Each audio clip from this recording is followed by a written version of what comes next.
আমাদের Bahrain Bangladesh committee সামাজিক সংগঠনের শীর্ষস্থানীয় নেতৃবৃন্দ,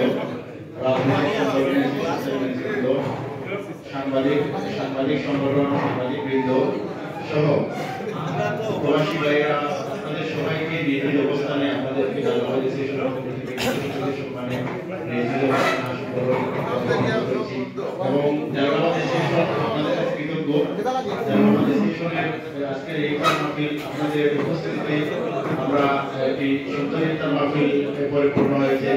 এবং উপস্থিত হয়েছেন আজকের এই ইফতার মাহফিলে সম্মানিত প্রধান অতিথি, বাহরাইন বাংলাদেশ দূতাবাসের সর্বসচিব, যিনি প্রবাসীদেরকে নিয়ে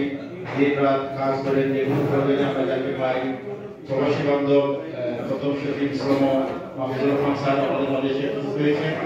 স্যার আজকে কি বলতেছেন না, যাতে ইফতারের আগে বক্তব্য কেউ শুনতে পারেন না, আপনারাও শুনতে হয়তো ভালো লাগবে না, কারণ ইফতারের সময় এখন একটু দোয়া কোরআন তেলাওয়াতের সময়